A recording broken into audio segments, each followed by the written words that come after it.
Okay, hello everyone and welcome to the opening session of Interdisciplinary program of the Museum of Contemporary Art Skopje for 2021. The main purpose of this program is to provide accessible discussion on concepts, ideas, and contemporary practice in the broad interdisciplinary fields of art and culture from various perspectives. The program is a series of online lectures started in 2020 under the heading Disordering the Art World, where the central idea was to reflect on the crisis we are living through, which transforms culture and artistic dynamics as well as the wider society. This crisis is shaped by related events throughout 2020 and 2021, such as pandemic, lockdowns, closed borders, nationalistic governments' responses, hostile environmental policies, protests, pandemic crisis, and this challenging context generate the potential for new form of artistic practices and approaches. However, the questions about the artistic practices and aesthetics that can no longer be adequately understood by the old concepts and paradigms is not new.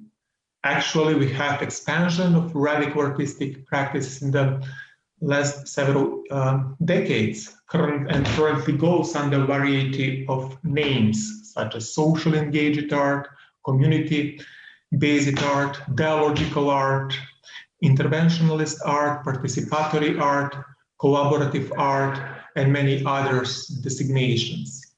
So I'm extremely honored that one of the main authors in this field, original thinker and experts in contemporary art, Klera Bishop, is our guest speaker tonight. Klera Bishop is a professor of art history at the Graduate Center in New York, and among her publications are the following titles: Installation Art, A Critical History, published in 2005, Participation, published in 2006, Artificial Health, Participatory Art and the Politics of Spectatorship, published in 2012, and also Bishop is an author of two very influential essays, Antagonism and Relational Aesthetics, published in the journal October in 2004, and The Social Turn, Collaboration and its Discontents, published in Art Forum 2006. Among some of the key aspects of her work are her work on the participatory art, where in a very illustrative manner we can say that this is an approach to making art which involves public participation in the creative process. Actually, this transformation of the visitors and audience from the passive stance into the active subjects means that this participatory art is politically progressive and emancipatory. Also, her work on the radical museology is extremely important because today public institutions such as museums of contemporary art all over the world have to respond to the ongoing crisis and how to become able to represent interests of the community is one of the main imperatives.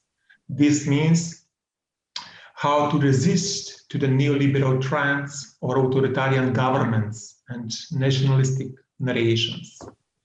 And the third point, which I very look forward, is her work on interventions, or as the title of her talk tonight is, Interventions, the Art of the Political Timing, where spatial and temporal contexts or political temporalities in general are crucial for understanding artistic acts.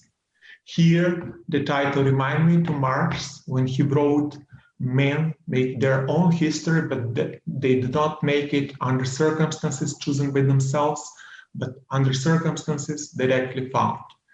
Claire, thanks so much. The floor is yours. Thank you. Thank you, dear Mayor, and thank you to the museum for inviting me. I'm just going to put up a, can I screen share, right? We didn't test this out beforehand. And actually I had a nightmare about this 2 or 3 days ago. Open. Okay. Oh my God. Zoom. Yeah, we should have tested this beforehand. I've upgraded my operating system and I have no idea how to screen share that. It's sending me to a security. Sorry, can you click? Do you have the green button? Yeah, I do. Yeah, I do. But and then desktop, and it's giving me, and it comes up with an alert sign because I need to open system preferences, and then it's sending me to a privacy thing where I'm trying to. Oh God, this is exactly what I had a bad dream about 3 nights ago. Except it was worse because I couldn't find my papers. We really should have used 5 minutes before this to test it.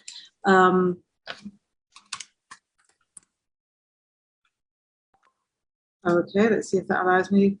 We'll be able to. Zoom will not be able to record the contents of your screen until it is quit. I don't need to quit later. You do that? Okay, now let's see if I can share the screen. Yes, is that right? Can you see my screen? Yes, it's okay now. Yes, it's great. Okay, good. So let me just get rid of all the little faces. Okay, hi. So just a little bit of context on this. What have I got to say? Sorry, I'm not actually feeling very well today, so I'm going to be a little bit not as energetic as I usually am as a speaker. So please forgive me. I'm really struggling. So this comes out of a new book. It's a collection of 4 essays on attention and spectatorship, and this is, I think, the 3rd essay in the book. And it's I'm giving you a bit of a reduced version of that today. I've had to cut out a whole section actually about political timing because it made the whole thing too long. But I'll kind of try and summarize it when I get to that point. And it's also interesting to me to listen to your introduction because it's not really a response to the last year. This essay is more a response to living under Trump's administration for 4 years previously. And so it's a piece of writing I began. There was also some frustration with the art market, which is, as you know, very prominent here in New York and very dominant, and wanting to think about other ways of making art that were less imbricated in systems of power and wealth. And I guess the final thing I want to say is that, apologies for being a little American-centric. I do hop around the world, but, the center of gravity is inevitably the position from which you're writing. So please take my apologies for that. Okay, and it's in 4 sections, and here's the first one. So on the night of 27th of April, 1979, the Brazilian artist group Tres Nós Três, the name translates into English as 3 knots or we 3, placed garbage bags on the heads of monumental statuary in the city of Sao Paulo and tied them closed with a rope around the neck. Aware that the gesture might not last long and thus might not be seen by many people, the artist called up journalists and alerted them to the fact that something strange had happened to public statuary in the city. Photographs of their intervention, which they titled Ensacamento, which is roughly translatable as bagging or hooding, appeared in several newspapers the next day, including the front page of the Diário de Sao Paulo. The statues comprised a full range of figures, celebrated writers and intellectuals, neoclassical Greco-Roman nymphs, military generals, and huge monumental statuary groups like the Monument to the Bandeiras at the entrance to Ibirapuera Park. So although the sculptures were diverse in meaning, as a group, they represented what monumental statuary represents everywhere: authority, nationalism, political and artistic conservatism, power. As a constellation, they effectively functioned as symbols of the military dictatorship that had governed Brazil since 1964. So I'm starting with Ensacamento because I think it allows us to identify some of the important characteristics that come to mind when we think of a prototypical artistic intervention: the use of public space, the lack of official permission, its use of the media, its use of an everyday visual language rather than references back to art history, and its sense of timing, including it, and this I think includes its speed of execution. And then perhaps also its political undecidability, something akin to what Bruno Latour calls iconoclash, but I'll come back to that.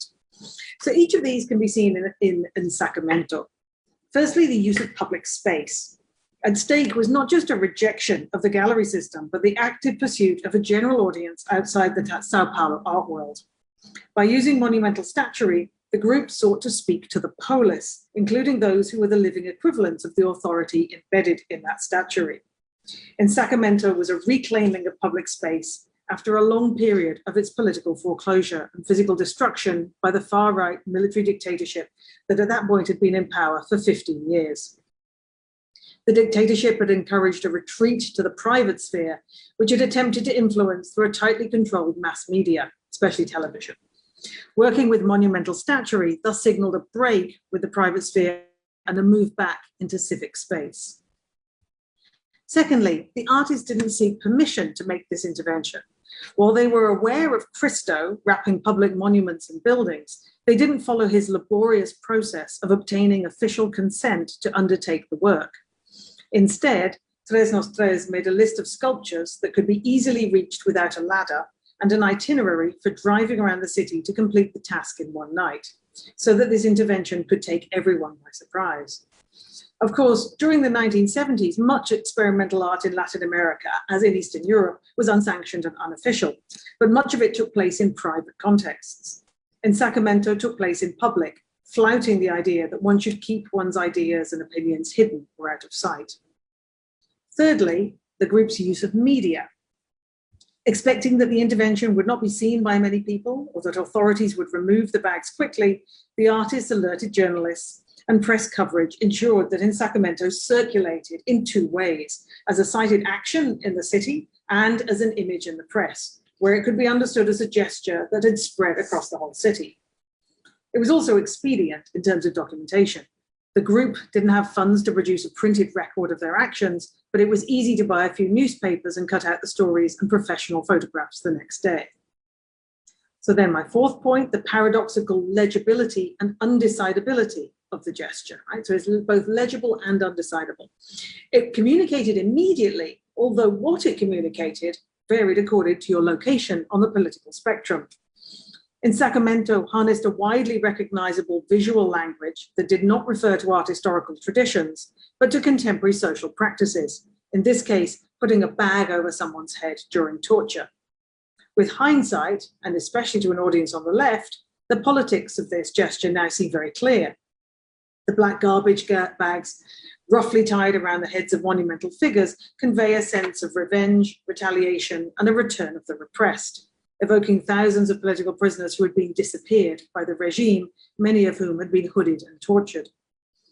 But at the time, especially to those on the right, it was perceived as an image of defacement and disorder. In the Diario de Sao Paulo, for example, it was described as further evidence of moral degradation and the city falling into chaos and ruin. For both sides of the political spectrum, in Sacramento was a potent, violent gesture, but the politics of this gesture were less clear. Now, Bruno Latour refers to such moments not as iconoclasm, but iconoclash, a moment of desecration that is also creative and constructive. And his example here is a kind of a moment in the 90s when the Shroud of Turin caught fire and the firemen had to smash the case open to rescue it. So in this case, a symbolic form, in this case, monumental statuary, is re-semiotized. Destruction is suspended to produce a new contested image, evidenced by the very different responses that in Sacramento garnered from left and right. And then my last point, I think, is about timing, and what I want to call political timing. And this, by the way, is an idea I get from the Cuban artist Tania Bruguera. We did a book of interviews, conversations with each other that came out last year, and one of the chapters is about political timing. So in Sacramento was performed less than a month. Oh, something stopped recording. I'll just carry on, right? So timing, and what I want to call political timing. In Sacramento was performed less than a month after the declaration of the process of abertura, or opening. And this is the policy of political liberalization, or opening to democracy, which is generally agreed to have begun in February 1979, in 1979 with the Amnesty Act. This act set in motion the crumbling of the dictatorship, which finally ended in 1985. In spring 1979, however, it was unclear whether authoritarianism or democracy would prevail. The gesture of bagging the statue is a product of this uncertainty and seizes this new structure of feeling, to use Raymond Williams' phrase. The artist seized a window of opportunity to reclaim public space, mobilize the media, focus attention, and ignite debate.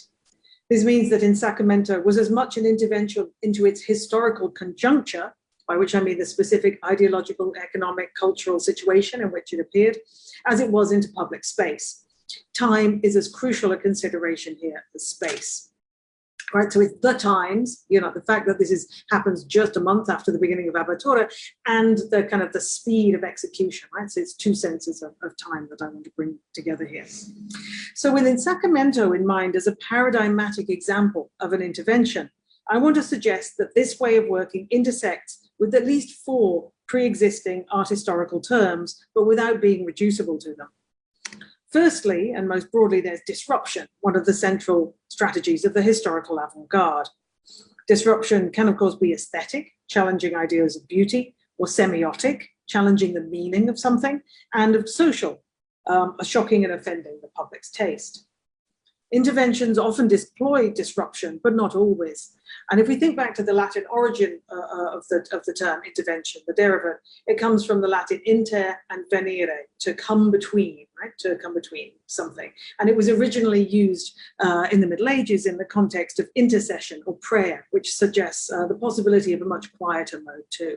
So I want to stress this, a certain link to the historical avant-garde, but also there are other modes available. It's not all disruption. The second art historical term is actions.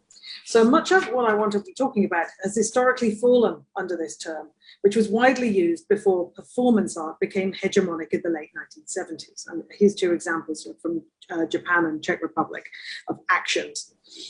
Actions, like the term gesture, has a neutrality that I want to push back on. Intervention, by contrast, suggests something active, pushing, probing, disrupting. Through this term, I also want to foreground the way in which interventions deploy widely recognized visual codes, a kind of everyday language, rather than undertaking a series of extraordinary acts, which is what we tend to associate with performance art. And then a third term is activism or artivism, catch-all terms for art that seeks to bring about social change. So rather than opposing interventions to activism, I want to suggest that they constitute a subset of this. They both express resistance and dissent, but interventions tend not to be allied to a pre-existing cause or program, and can often be more ambiguous and undecidable in their messaging. These are 2 examples of recent art activism. And then finally, there is site specificity, a way of working that arose in the 1960s in which the art object is seen as inseparable from its location. The definition of interventions that I want to propose here is closely related to site specificity. Location always matters, of course, but its concern is as much, if not more, with time rather than space. So in the longer version of this talk, I emphasize time, the Greek concept of kairos, seizing the right moment, the Renaissance concept of occasione that's taken up by Machiavelli, both of which suggest the right moment, a right moment in which to act. But I also want to inflect this with a politics, because you don't find, there's no kind of political accounting in concepts of kairos and occasione. So this idea of political timing specificity that I want to develop following Tania Bruguera is not just a general sense of the times, but a precise intersection of ideological, economic, and cultural conditions. This term, the conjuncture, that Stuart Hall puts forward, who in turn takes it from Gramsci. So it's noticeable that many interventions take place in moments of political or economic instability, when history is changing gears, like the Abertura in late 70s Brazil. But here are some more examples. In Moscow in 1991, a collective of young artists began making rapid-fire actions in symbolically charged locations like Red Square, the US Embassy, and the monument to Mayakovsky. Known as the ETI movement, Expropriation of Arts Territory, the group is widely acknowledged to have begun a new period in Russian art, centered on transgressive, raw, and visceral bodily gestures in newly accessible public space. As the Soviet system began to crumble, the artists took advantage of the country's political chaos. On the 15th of April, 1991, members of the group, plus some passers-by, lay down on the ground outside Lenin's mausoleum, which you can see here on the right, the most sacred site in communist ideology, and spelled out the word dick, hui, an expletive that frequently appeared in graffiti and was often used to express political dissatisfaction. The action was a direct response to a law that had been passed 3 days earlier, prohibiting foul language in public.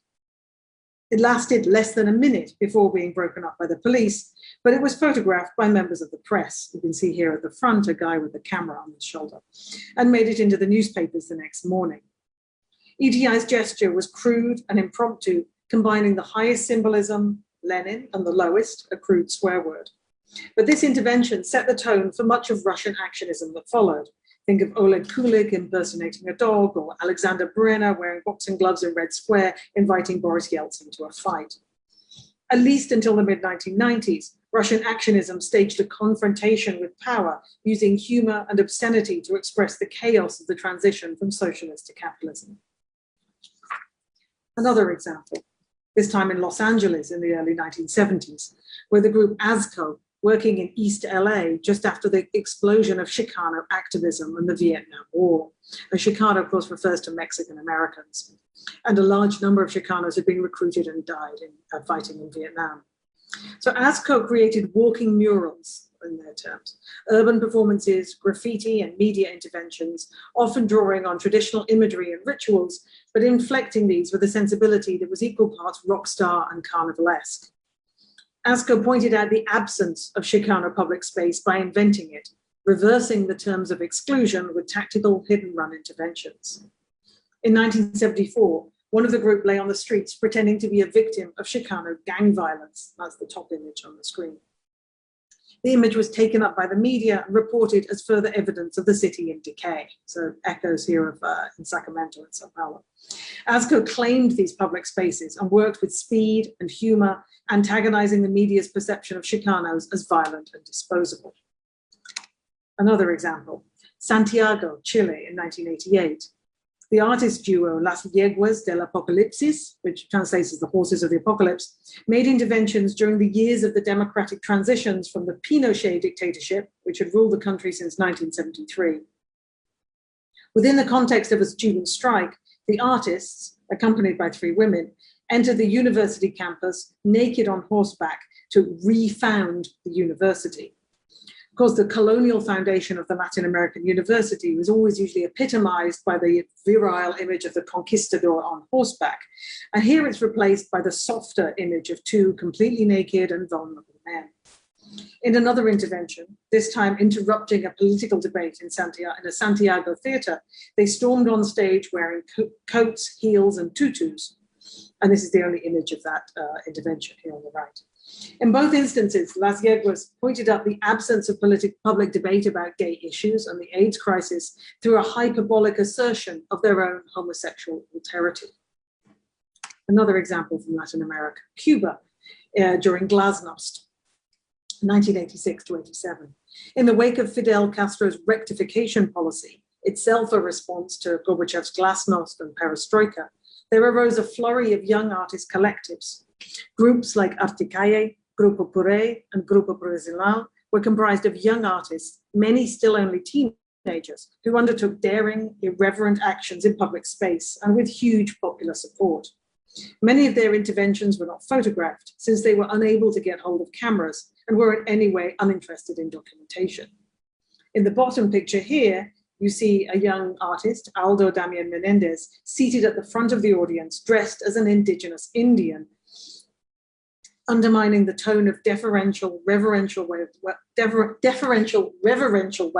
that accompanied the arrival in Cuba of the American artist Robert Rauschenberg. Right? So Rauschenberg is sitting at the desk giving a lecture, and Menendez is sitting at the front, half naked in front of him.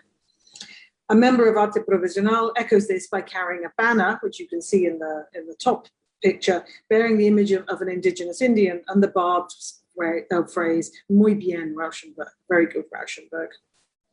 In all of these examples, then, we find actions that are site-specific, but with characteristics that exceed these art historical terms through the emphasis on speed and timing.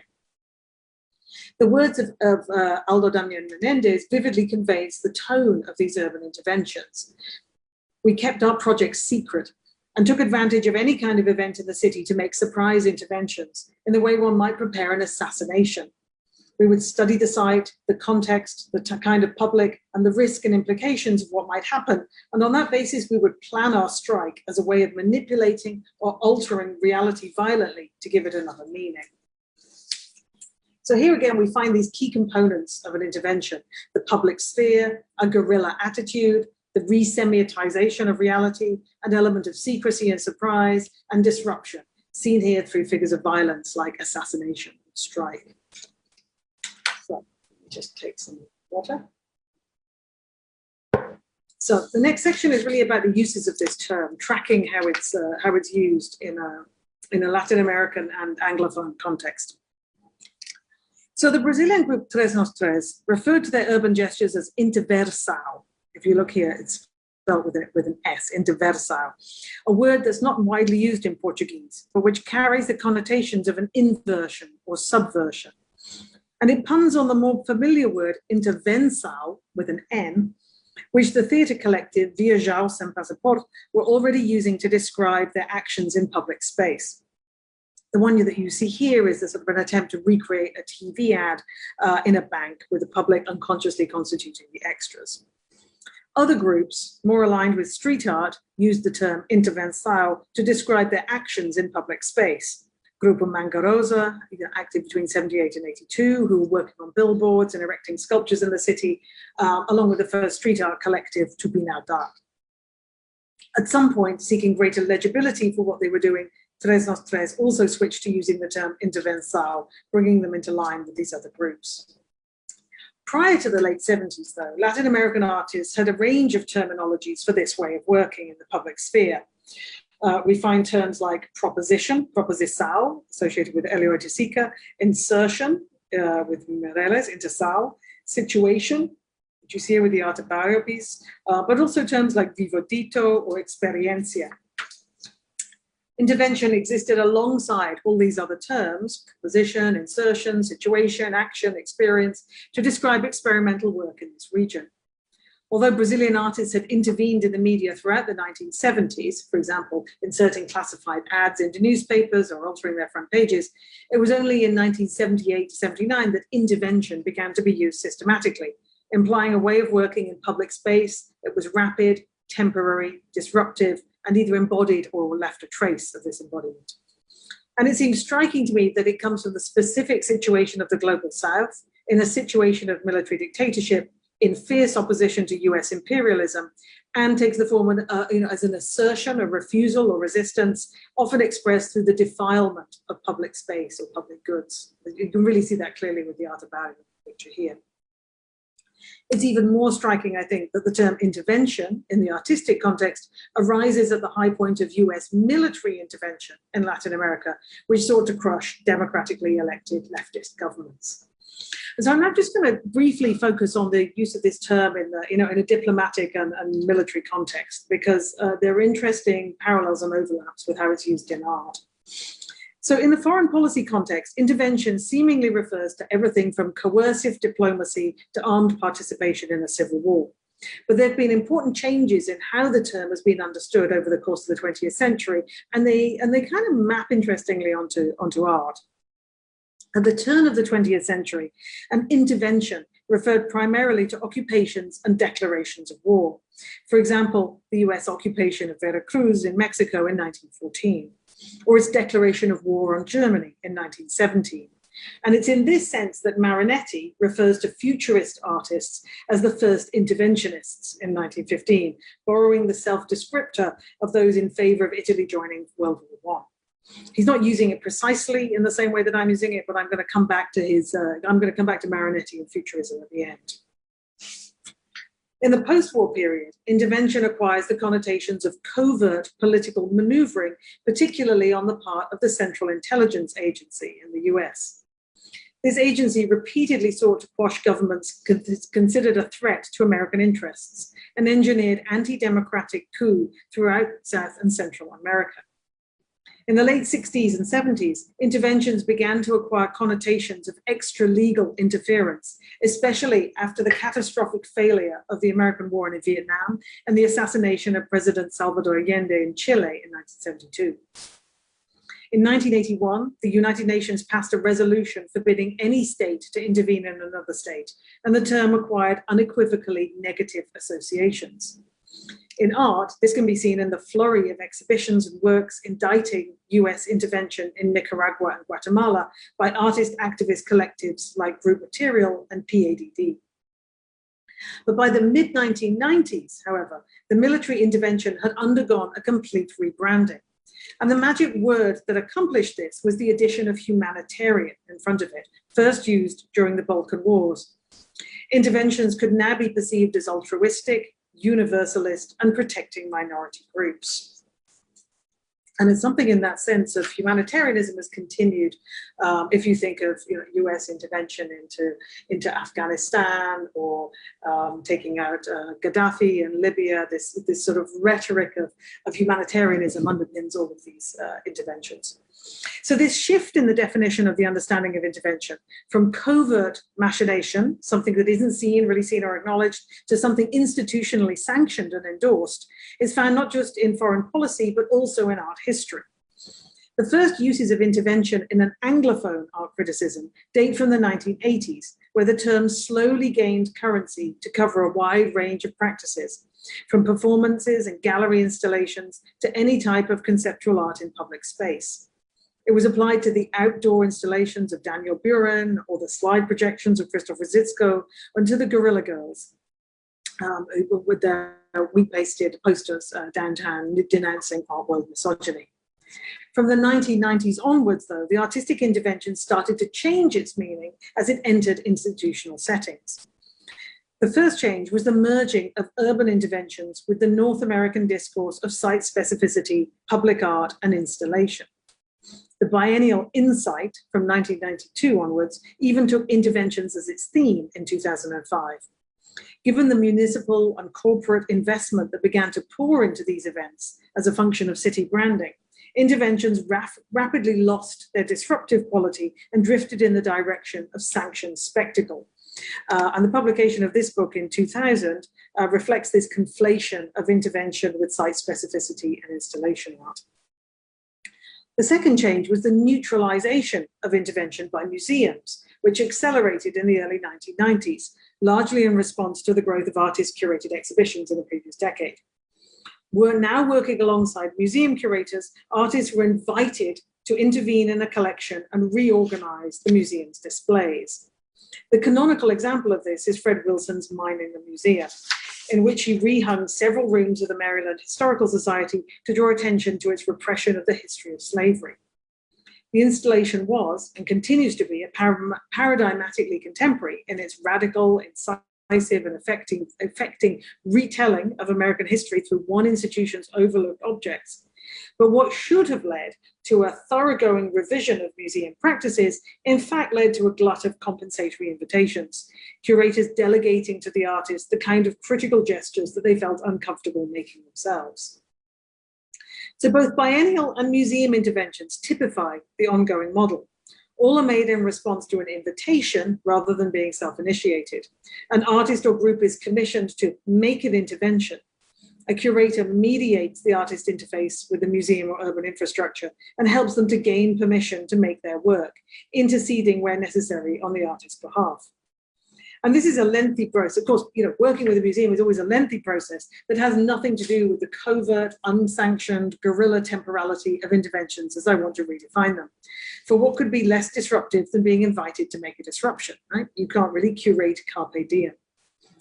So the fact that biennial and museum interventions are now the dominant mode of this artistic genre globally raises the question of whether or not it's possible for a term coined under conditions of dictatorship in the global south can ever be comfortably inserted into a framework of contemporary Western democracy.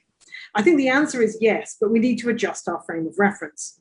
While commissioned museums and biennial interventions were increasing in the 1990s, at the same time as this, new forms of unauthorized media intervention were taking off. And the kind of thing I'm thinking about falls under the rubric of tactical media, a term coined in 1993 to describe hit-and-run interventions in the new public sphere of the internet. Right? So we also got a kind of a rethinking of the public sphere as something online. While some of these interventions were apolitical, other examples emerged under the rubric of electronic civil disobedience.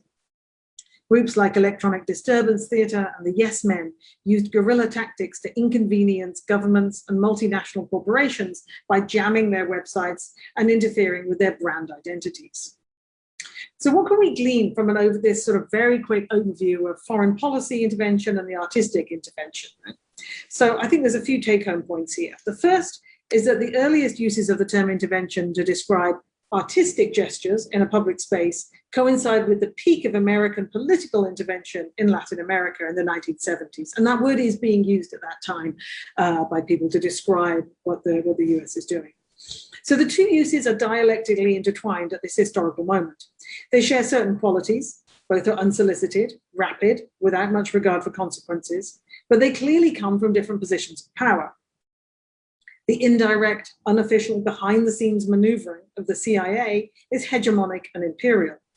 Artist citizens, on the other hand, operate from a position of weakness within the enemy's field of vision. They turn to covert, fly-by-night actions in public space, working with and against the media in order to register dissent through disruption. The second point is that throughout artist descriptions of interventions, there's often an undercurrent of militarism and masculinism. And this is evidenced readily enough in a phrase like avant-garde, used by the French military to denote a small group that goes ahead of the main army. And this is the term that's in use from the 1820s onwards.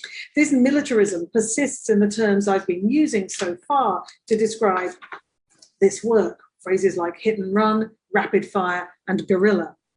The last word, guerrilla, received particular traction in Latin America following the Cuban Revolution in 1959. As laid out by Che Guevara in his book Guerrilla Warfare from 1961, the emphasis is on speed and surprise. The Argentinian artist Nicolas Guagnini suggests that artistic interventions from Latin America should be also seen in light of focismo or FOCO theory, put forward and later developed by the French intellectual and government official Régis Debray. Guagnini argues that artists throughout Latin America in the 70s were all familiar with focismo, the idea that small, fast-moving paramilitary cells could provide a focus, in Spanish foco, for political discontent and spearhead rebellion. And this is something that Debray opposes to the conventional Marxist theory, which is about waiting for the right conditions to be in place. In classical Marxist theory, it's waiting for the proletariat being ready to rise up.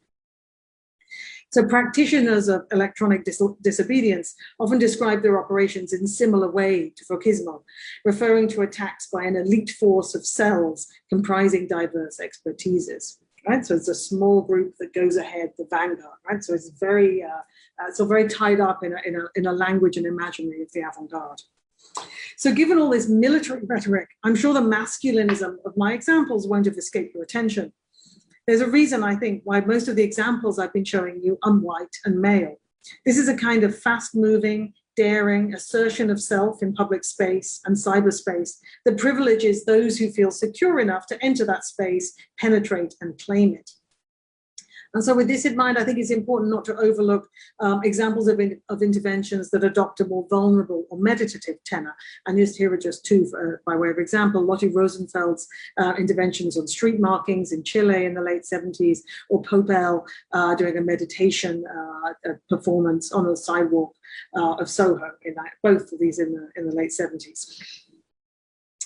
So a third conclusion of this intersection of the military and the artistic is that commissioned interventions are not part of the genealogy I'm tracing.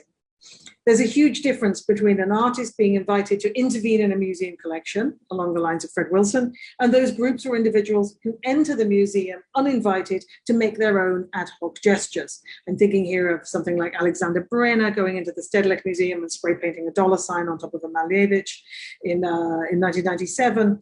Or the actions by Liberate Tate over the last decade of protesting British petroleum oil sponsorship at Tate in London. So the temporality of museum and biennial commissions is entirely antithetical to the radical agency of self-initiated interventions that I'm interested in historicizing. And then my final conclusion concerns the relationship between live and mediated, and action and its circulation. So interventions, I've tried to argue through my primary example of Tres Nos Tres in Sacramento, always involve mediation.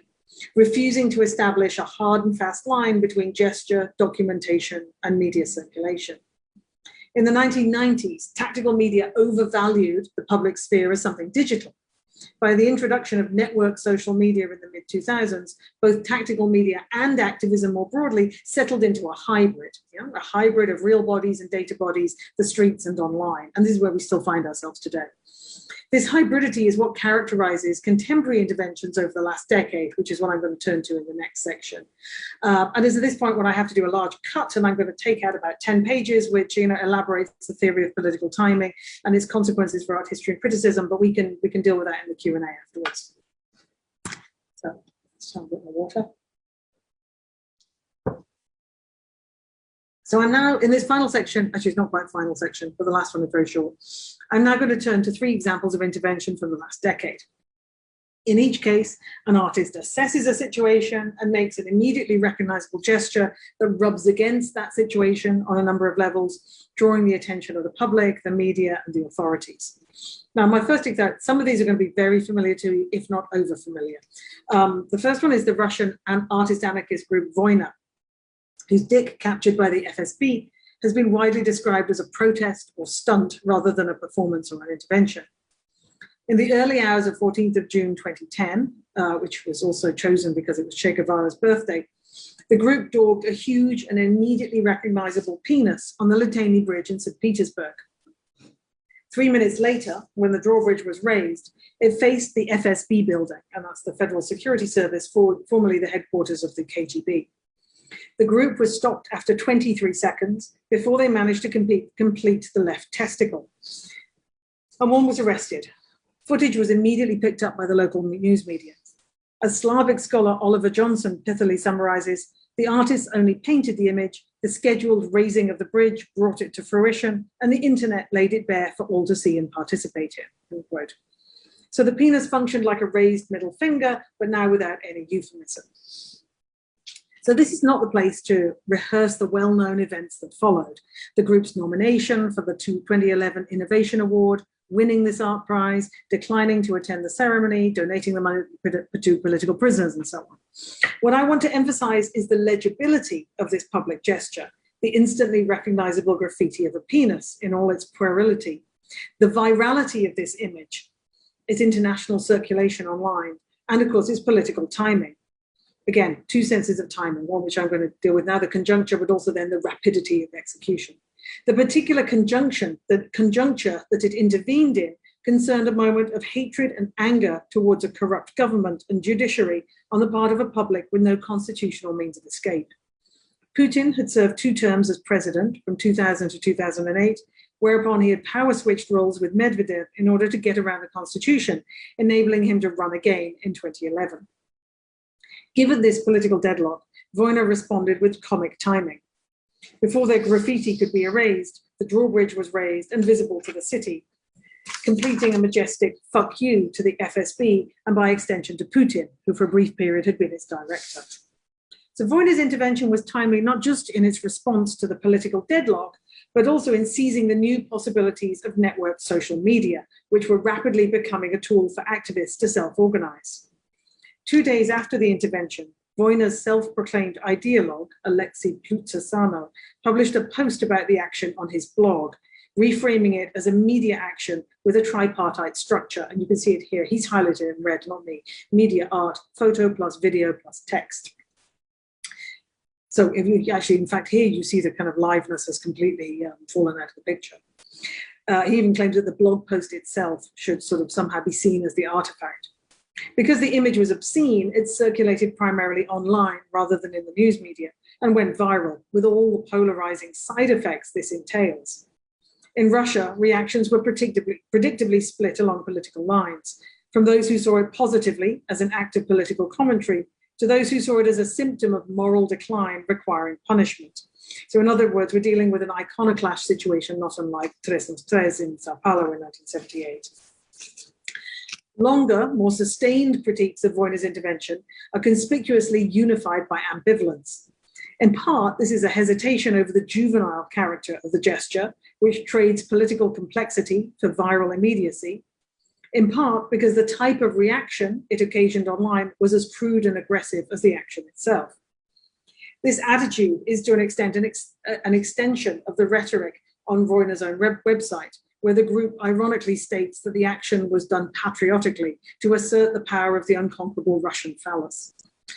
But I think the central issue for any of us engaging with Vojna in text longer than 140 characters seems to be the group's lack of a coherent political viewpoint. Dick, captured by the FSB, could be championed and denigrated from a wide range of political positions. At the same time, their aesthetic viewpoint is all too clear and unfortunately somewhat reactionary. For all the verve and pluck of their action, they subscribe to a romantic and masculinist outlaw hero model of the artist. And of course, that's only reinforced by their choice of a penis as the icon of their gesture. So my second example is from Havana, and it's the Cuban artist Tania Bruguera, who over the last 7 or 8 years has described some of her public gestures as political timing specific, a cumbersome phrase that implies a rethinking of site specificity in terms of temporality rather than space. The artist uses the term to describe actions in which the social and political dynamic of a given moment are more decisive than the formal and spatial qualities of a place. She describes as political timing specific she describes as political timing specific that art which intervenes in the moment when politics are taking shape, when a new situation is emergent or taking form. It seeks to activate forces that already exist in the social and political landscape, she says. Forces like public opinion and the media that are more usually manipulated by those in power. She sees timing as a medium that politicians use and that artists might also wield to great effect. Now, the clearest example of political timing in Bruguera's own work is by any traditional art historical measures a failed project. It comprises a proposal for a public gesture, a call to give members of the public a minute of free speech on Plaza de la Revolución, on Revolution Square. The call was taken up online, but never actually happened, as the artist was arrested before it even began. Now, Bruguera's proposal appeared in an open letter to Raúl Castro, Barack Obama, and Pope Francis, dated 17th of December 2014. And if you recall back to that time, that was just after diplomatic relations had resumed between the US and Cuba. And amazingly, the Pope had served as intermediary. In her open letter, the artist states that she hopes the détente will lead not just to free markets, but also to free press and freedom of speech. She concludes by throwing down a gauntlet, inviting Raúl Castro to restage her performance, which is a little bit here with a red arrow. As an artist, I propose you today to exhibit Tatlin's Whisper 6. Now, this is a participatory performance from 2009 that had taken place during that year's Havana Biennale. In this original work, members of the audience were invited onto a podium to speak freely for 1 minute, flanked by 2 actors in military dress who placed a white dove on the speaker's shoulder. And this setup was a deliberate evocation of Fidel Castro's inaugural address to the Cuban public after the revolution 50 years earlier, when white doves descended auspiciously onto his shoulders.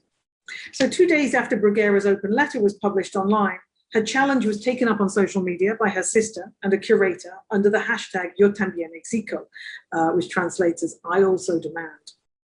They reposted her open letter and called for citizens to gather on Revolution Square for an open mic on 30th of December at 3 p.m. T-shirts were printed, press releases were issued, a Twitter feed was established. Bruguera made video declarations about artistic actions on YouTube. The Cuban rapper Normi Queen released a song and a video titled Yo También Exijo. Bruguera issued another open letter, this time to Pope Francis, asking him to protect the freedom of Cubans, and another open letter to the national newspaper, which unsurprisingly was not published. She was warned by the National Council of the Arts not to undertake the action, but refused to cancel it. On the afternoon of 30th of December, a crowd of media gathered on Revolution Square, but the event never took place. Bruguera had been arrested at 5 a.m. that morning. Her passport was confiscated for 8 months, and during that period, she was subject to interrogations 2 or 3 times a week. And I'm going to leave this picture up because I like it a lot. It's a picture of a non-event, of something, people expecting something to happen and nothing actually happening, which I think is, poses interesting questions for an art historian and critic. What are we looking at in this kind of picture? But of course, I'm already getting lured into a narration of what happened and its aftermath, a prolonged drama of move and counter-move by the artist and the government. Instead, I want to focus on Bruguera's notion of political timing specificity that I see as central to my definition of interventions. It's clear that Yo también exijo demands a conjunctural analysis. In conventional art critical terms, it's barely conceivable as a work. It's a failed attempt to restage an old performance. It's entirely tied to the specific moment of a possible thaw in Cuban-American relations. The end of this embargo and the resumption of diplomatic relations heralded the possibility of certain freedoms. Like many Cubans, Bruguera wanted to be sure that these freedoms were not just the freedom of foreign investment, but civic freedoms too, freedom of expression, of the media, and of dissent. Bruguera's open letter, and Yo también exijo, grasped this structure of feeling, this new mood of possibility that informed this historical conjuncture. Yet the speed and accuracy of her intervention exposed the contradictions of that moment. That being a good revolutionary subject, loyal to the principles of the Cuban Revolution, meant going against the government, which was betraying those original principles. So to be true to her revolutionary education, Bruguera had to become a dissident. Now, there are risks to the politically timed intervention, as Bruguera will be the first to attest. Such work can be deemed illegal, lead to house arrest. She's currently under house arrest in Cuba and has been since November last year.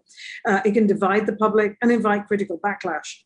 On top of this, the churn of social media can be fatal to artistic intentionality.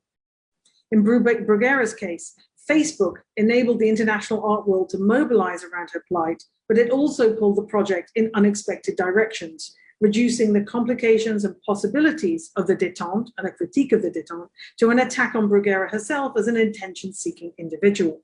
And I should just note that this is a claim that's less frequently leveled at male artists. You don't often hear it in relationship to Ai Weiwei. Because the structure of social media is built on the individual profile, opportunity can be easily misinterpreted as opportunism, seizing the moment to advance your own career rather than using it as a prefigurative portal for what she calls the not yet.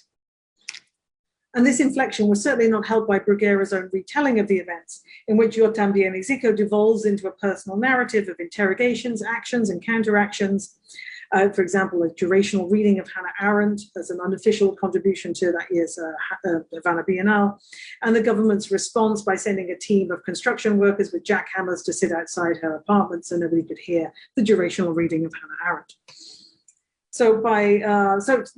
And while this makes a very amusing and compelling retelling, it does focus on her own drama rather than the collective plight of many other artists and musicians and writers in Cuba. By April 2015, hashtag Yo también exijo had become hashtag Free Tania Bruguera, even though she wasn't detained in prison, but under house arrest.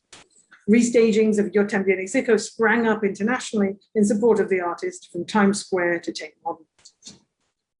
Now, my last example dates from more recently from 2017, when the young African-American artist Parker Bright decided to picket a painting during that year's Whitney Biennial. The work in question was Dana Schutz's Open Casket, a painting that depicts Emmett Till in his coffin. Emmett Till was a Black teenager who'd been killed and mutilated by white vigilantes in 1955. Bright stood in front of the painting for 2 days, wearing a T-shirt with Black Death Spectacle written on the back and No Lynch Mob written on the front, effectively blocking a clear view of the work and inserting a living Black body in front of a picture of a dead one. It was a gesture that immediately problematized spectatorship. It literally came between intervention, you and the work of art. There was no neutral position available. Your race predetermined how you were going to be seen in the gallery, regardless of what you actually thought of Schutz's painting. His gesture was a thorn, and it was very uncomfortable.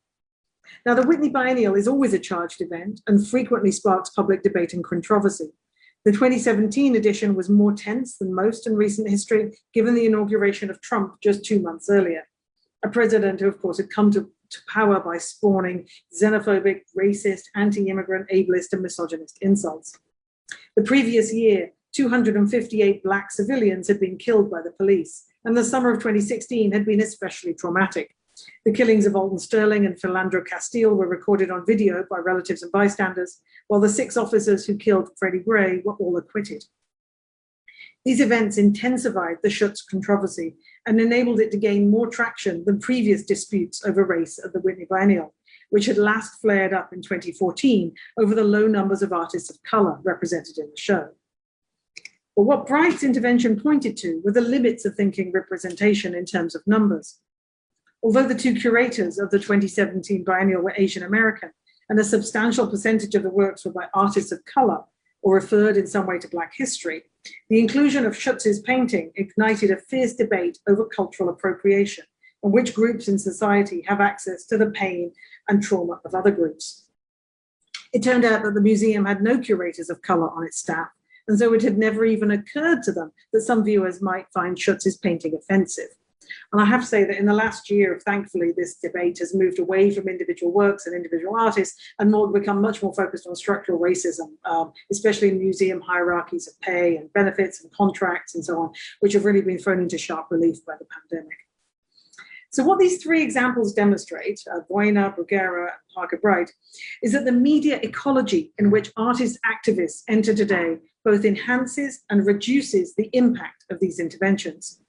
The turbulence, this endless churn of social media helps to spread public knowledge of the gesture, but it also jeopardizes the level of discussion. For Voina, it descends into a set of opinions as crass as the gesture itself, outrage with no particular target. For Bruguera, it devolves into a focus on the individual artist rather than on the production of collective solidarity. And for Bright, it led to the appropriation of his own image by another artist, the French-Algerian Neil Beloufa, in an uncanny repetition of the co-option and recontextualization that he was protesting in the work of Dana Schutz. So although social media has emerged as a useful tool for sourcing images and for measuring opinion and influence, in short, for grasping a structural feeling, it also leads down the path of endlessly fragmented opinions, including the artist's own. And because interventions have a parallel life online or in the media, they can get derailed and distorted, becoming overfamiliar and exhausting. They can prompt eye rolling and fatigue. Oh no, not that again. Right? And that's how I felt putting together these examples as a writer even, like, oh God, do I have to deal with them? But yes, because I want to try and shift the discourse around them. So this explosion of micro commentary on social media makes it difficult to focus one's attention on the larger stakes, since both mainstream and social media prefer to foreground the individual rather than passing cultural contradiction. And this perhaps is where the 1970s intervention, with its more restricted circuits of media distribution, might have an advantage over the deregulated 21st century. But social media nevertheless helps us to diagnose the intervention as a cultural object. Interventions make no claim to long-term historical transcendence or a depth model of culture. They're a guerrilla response to their moment. Because they aim to force a debate, they have no qualms about riding the attention economy.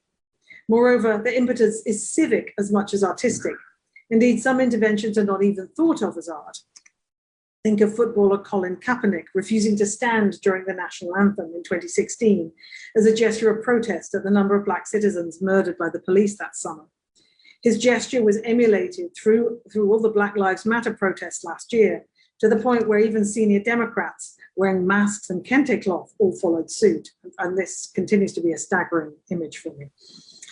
Next to this, the artistic interventions I've been discussing might seem slight in terms of their impact. But I wanted to also dial back on that claim because metrics are never the best criterion of evaluation for art. Instead, we need to see interventions as expressive analyses of a conjuncture in their own right. Each of the recent interventions I've shown you articulates in some way the contradictions of its historical moment. The fact that no political protest is possible apart from a 23-second graffiti of a penis. The fact that the freedoms promised by a diplomatic détente will only be economic and not civic. And that putting Black artists and Black imagery in an exhibition does nothing to change the structural racism of American cultural museums. Now I'm on to the last section, which is just 2 pages. So we're nearly done. So I want to end then on this problem of moral relativism, which if I'd given you the bit I'd cut out would be much clearer because I go through Machiavelli and we know how complicated it is. So in the 1910s, the futurist poets and painters embraced a nationalist ethos of war and technology, both anticipating and eventually working alongside Mussolini's fascist government. Alluding to the controversial debate over whether or not Italy should enter World War I or remain neutral, the group's leader, Marinetti, described the artists as the first interventionists. He recounts a set of actions that were politically timed in support of Italy's entry into World War I, which had broken out a few weeks previously. In September 1914, the artists attended a Puccini premiere at the Teatro del Verme in Milan, and at the end of the first act, they unrolled an Italian flag from one gallery, and from another they tore up an Austrian flag and threw the pieces into the auditorium. The next day, they repeated the action at the Galleria Vittorio Emanuele and burnt 8 Austrian flags in the nearby Piazza del Duomo. Marinetti, together with 10 other futurist artists, were arrested for this disruption and spent 5 days in the San Vittore prison. Like the interventions I've been tracing in this talk, the futurist actions triangulated public gesture, political timing, and media circulation. So the uncomfortable conclusion, I think, is that disruptive and transgressive interventions, like any other artistic strategy or medium, cannot be automatically aligned with left or right, good or bad, however we construe them. So let's take this image comparison, which is drawn from the last 12 months. At the top, we find the defacement of monuments to Confederate generals who fought to maintain slavery. And then on the bottom 2 images are the images of the storming of the Capitol on the 6th of January. Both sets of actions aim to disrupt a narrative, to re-semiotize monumental statuary, to force a debate, to gain media attention. In her work on the alt-right, critic Angela Nagel has shown how transgression and subversion are ideologically flexible, politically fungible, morally neutral, and can characterize misogyny as easily as it can sexual liberation. Anti-moral transgression has always been a bargain with the devil, she writes, because the case for equality is essentially a moral one, end quote. And this tension, I think, between the political, the moral, and the artistic is exhibited in many examples of interventions that I've shown you. In many cases, they speak more to issues of freedom of speech or freedom of protest, than to issues of equality, redistribution, or justice. The exception, of course, is Parker Bright, whose intervention subjects artistic freedom to morality, and I think it's no accident that his intervention takes place in a museum rather than on the streets. So all of this political undecidability, I think, shouldn't leave us feeling adrift and rudderless, but give us a clearer sense of the task ahead. Any analysis of interventions needs to take the next step, which is the discussion of ends as well as means. A nihilist, libertarian politics of transgression is substantially different from a politics of equality, justice, and futurity, as opposed to futurism. Right? So I'm now going to shift from thinking about futurism to futurity. Interventions can spiral headlong into violence and hatred, but they can also be prefigurative, a way to generate glimpses of the not yet, channeling rebellious energies of desire for a life that could be, although what that comprises and for whom will, of course, differ from context to context. And so I'm going to end on this image by Mel Cole, because it's slightly different to the other types of defacement of monumental statuary. As you can see, there's an intensity of color and writing and slogans all over it. It's more than a one-line re-semiotization.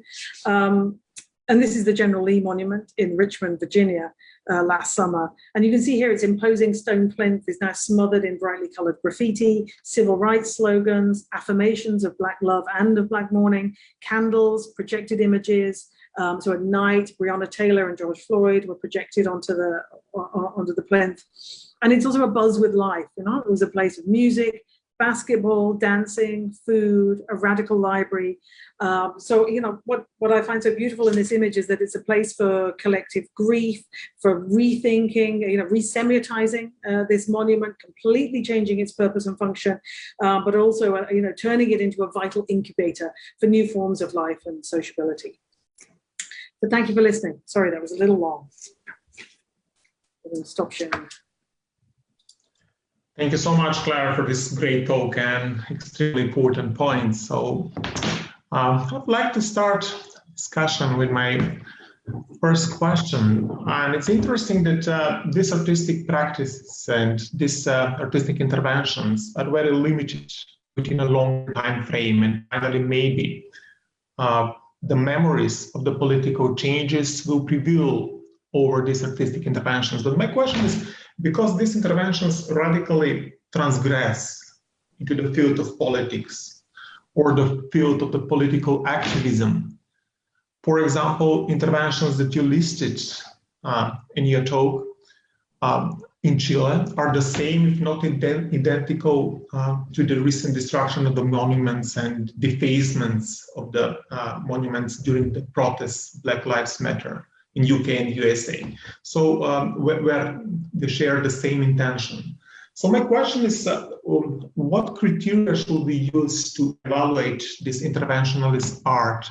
Do you think that the main criteria is what can interventionalist art accomplish or initiate it in the political arena? Thank you. Yeah, you know, for a long time I wanted to separate interventions from activism and say, look, this is different. This is non-activism. It's not, you know, allied to a cause.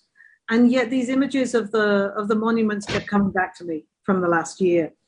And of course, in the US, it's been going on for much longer than last year. There's been kind of a Native American groups have been protesting statues of Christopher Columbus for nearly 10 years now. And those are, of course, allied to broader activist campaigns. But historically, the things that we found, especially the ones from Latin America, are more just individuals acting without the support or the framework of a long-term political political project that's going with them. So, and yet gradually I kind of think this is why I've kind of come to think at the end now there's sort of a subset of activism rather than being something completely different from it, right? Because clearly there is an idea towards some kind of change, but it's not necessarily, you know, it's not necessarily as clear in its messaging. And that's why there's often an element of political undecidability to some of these gestures. And the fact that they're legible to left and right, but the reactions are, you know, what they mean, what that legibility means, it can be very different depending where you stand on the political spectrum.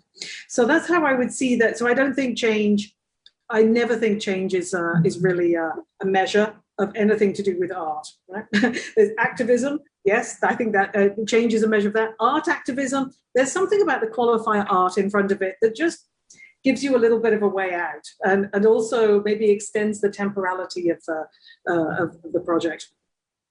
So, so kind of demonstrable change is not something I ever really want to hold works of art up to. You know, it's a very neoliberal way of thinking in terms of metrics and outcomes and what can we prove from this.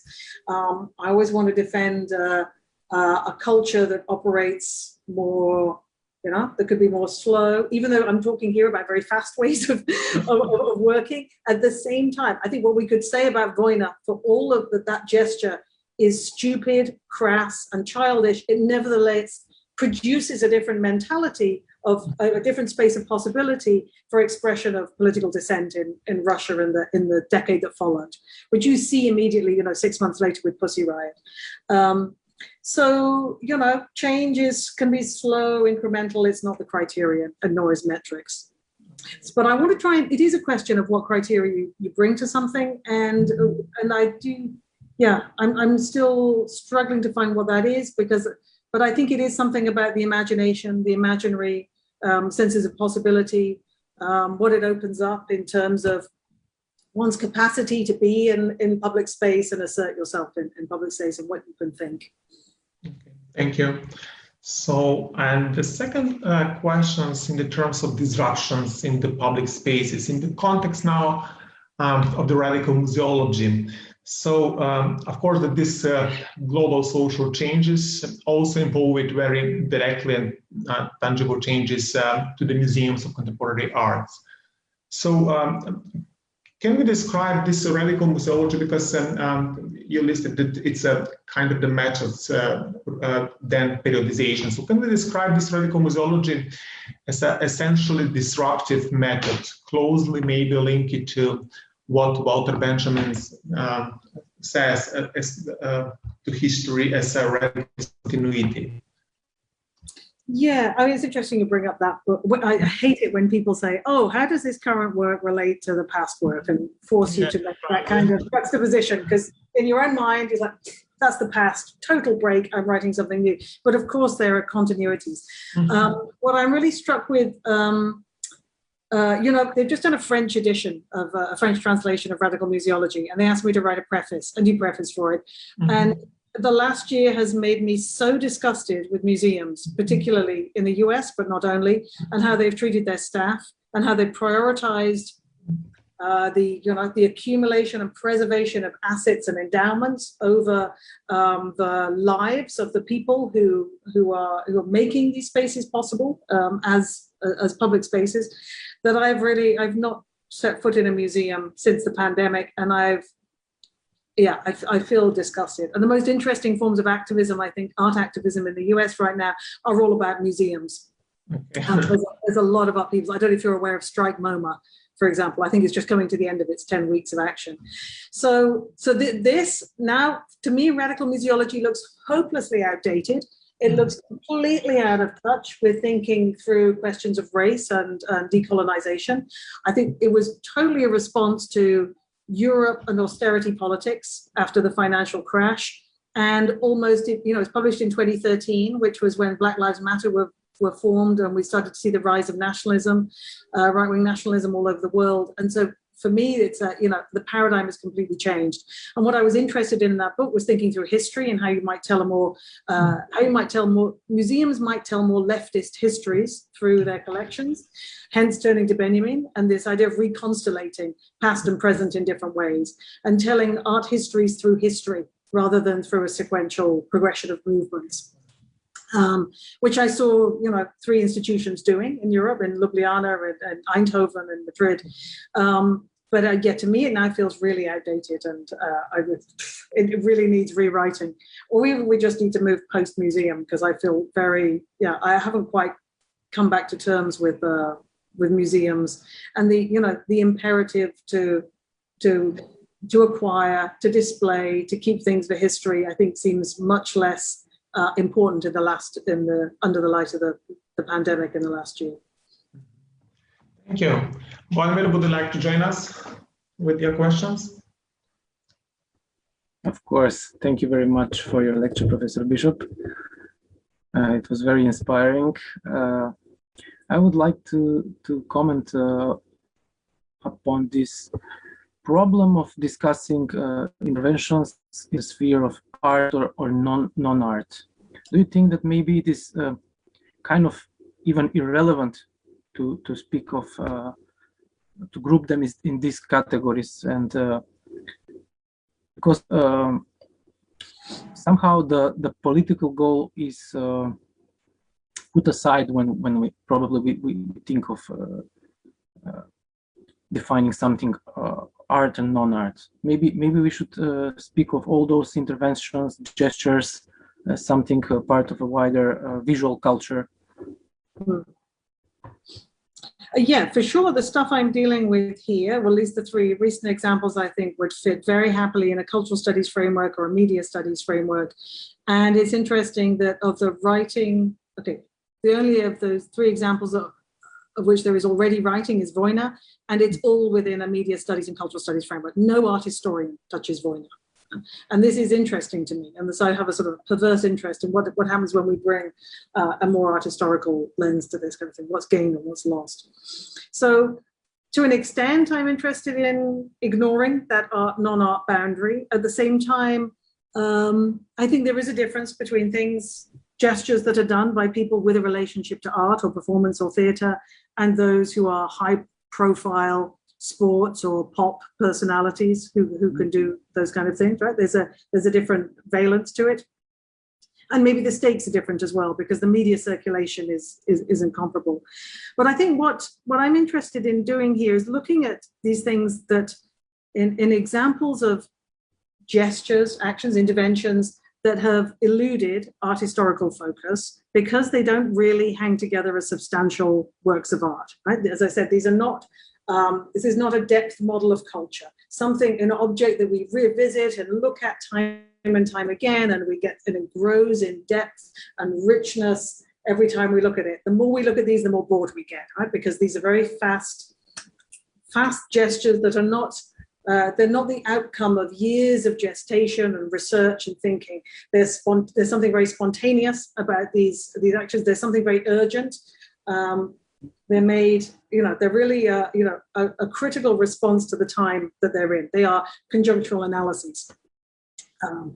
And so I'm interested in pursuing them within an art historical framework because I think it allows us to do something back to art history, right? It allows us to expand, to bring this sort of, stuff that usually gets pushed aside to cultural studies, visual culture and media studies, to try and put it back into art history, and also to think about method.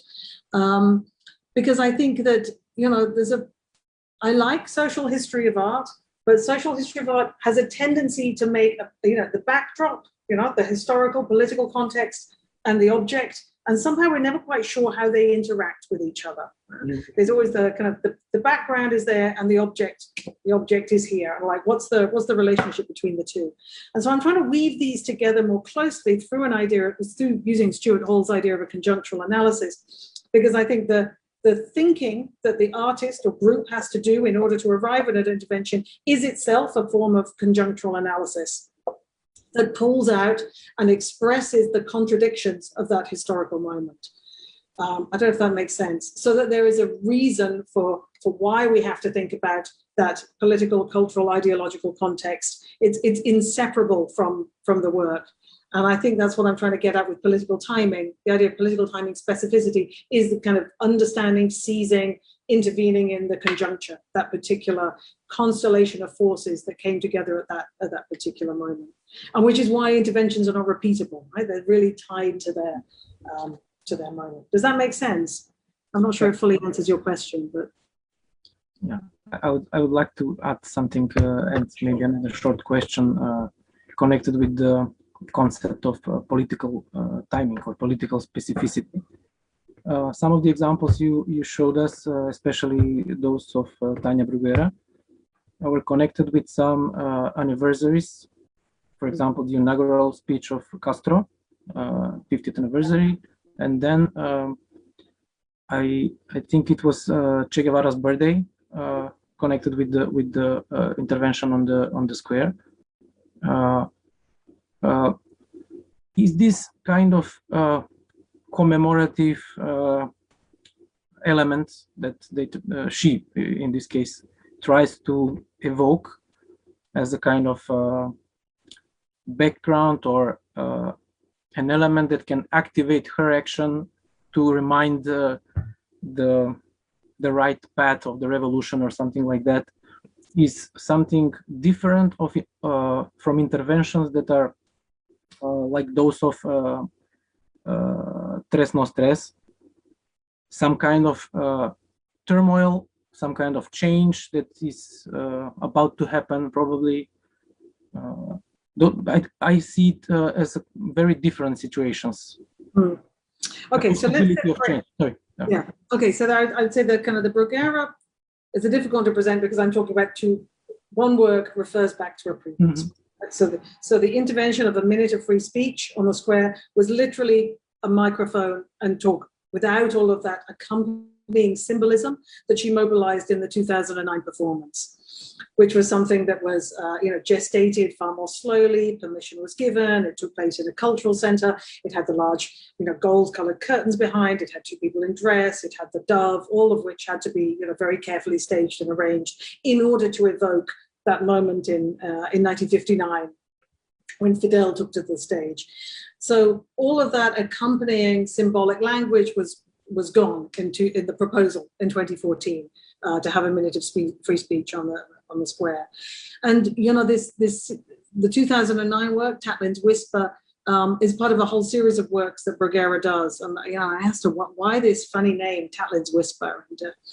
And I'm not totally persuaded by her account of why it's called that, but each of the works in that series take kind of play with a social and cultural imaginary of a media image and try and put it into circulation in in actuality. And in that case, it was an old media image. And the more recent ones, for example, the one that's on the cover of my book, Artificial Hells, is also called Tatlin's Whisper, and it's the image of mounted police in London. On the Mm-hmm. So, and that's an example of something much more, current in the media as an image that she's putting into, that she's kind of staging as reality for us. But yes, this commemorative element, I don't think it's, I think there's maybe, it's present in both of the works you refer to in the lecture, but I think in one, it's really thought through and very much part of the iconography of that event. And was it the ETI one? Yes, the kind of the lying down and spelling CUNY on Red Square. I think it's something much more slight in that case. But I don't know. I haven't talked to Osmolovsky about why that date and whether there was anything. But clearly, there's the iconography of Lenin's mausoleum. The site is very important. The timing is important. But I don't know if one could really attribute a commemorative function to that. Thank you. Thank you very much. Hi, can you hear me? Yes. Hi. First of all, thank you so much for the fantastic presentation. It was amazing and I really enjoyed it. And I only wanted to ask one question about your opinion on the way that the COVID-19 crisis on a global level has affected artists, specifically in the field that you're working, and how did the crisis actually kind of alter the way that individuals, especially younger artists, started to create their things? Like, does it have any effect on the aesthetics of younger artists in the US, for example, in parallel with the artists who live in Europe, let's say? I'm going to be totally honest and say I have no idea how to answer that. I've spent the last year, with a small child at home, struggling to stay on top of the bare minimum of my university work. I have not seen art. I have not been to a performance. I wrote one short piece on public art in New York last year, and none of it could be counted as an intervention at all, as you might imagine, because it's all commissioned. And so much of it took place on the register of billboards and using advertising spaces, which are now, which were empty. So I have to be completely honest and say I am totally out of touch with what's happening here due to my, just because it's been really hard not having access to your office, not not having full-time childcare, schools not being open, and just it's been a real struggle to just do even your job at 60%, let alone the kind of hours that you would spend going to look at art on top of your regular job. I don't know. Very curious to know if you could summarize. Could you summarize what artists, how it's affected artists in Skopje? Perhaps Tihomir or Vladimir might want to answer this, but from my experience and from what I've seen so far during the pandemic, I can actually say that I believe that in a way, because everything was online, a lot of people had access to it for the first time, perhaps because it was for free, and individuals and artists from all over the world could contribute and actually see art that they couldn't see in the past. So in that way, I think it really had a great effect, especially for younger artists and collaborations in Europe, like performative collaborations, etc. But I think that perhaps Tihomir or Vladimir might want to add something, since this is also their topic. So thank you. I agree with your descriptions. It also maybe Vladimir will add something. Yeah, but probably we can somehow continue with this online experience and the importance of the public space and what happens on the internet as interventionist culture. That was also one of my questions about what do you think about this meme culture that is even more politically specific in timing. Reactions appear in minutes. If something happens. Usually it is reactionary. Something happens in the political sphere, and there are many satirical interventions, videos, and but sometimes even they initiate some kind of debate and even change. How do you treat this production, let's say, and all those interventions, like the many you presented? I don't know. I mean, you know, time is sort of implicit in all these questions, you know, and memes are something fast, and you know, they come and go quickly, and I have not had surplus time to pay attention to them. So again, I'm not going to bullshit an answer and pretend I know something about it. I have not had the time to pay attention to this particular mode of, you know, cultural existence. But I know Luis Kamlitzer recently sent me an essay on memes that he wrote, so I would turn to him for guidance on memes. Great. Okay. Thank you so much. I think that we can end this session. Thank you so much again, Claire, for this wonderful talk. Thank you. Really. Okay. Thank you. Thank you. Bye.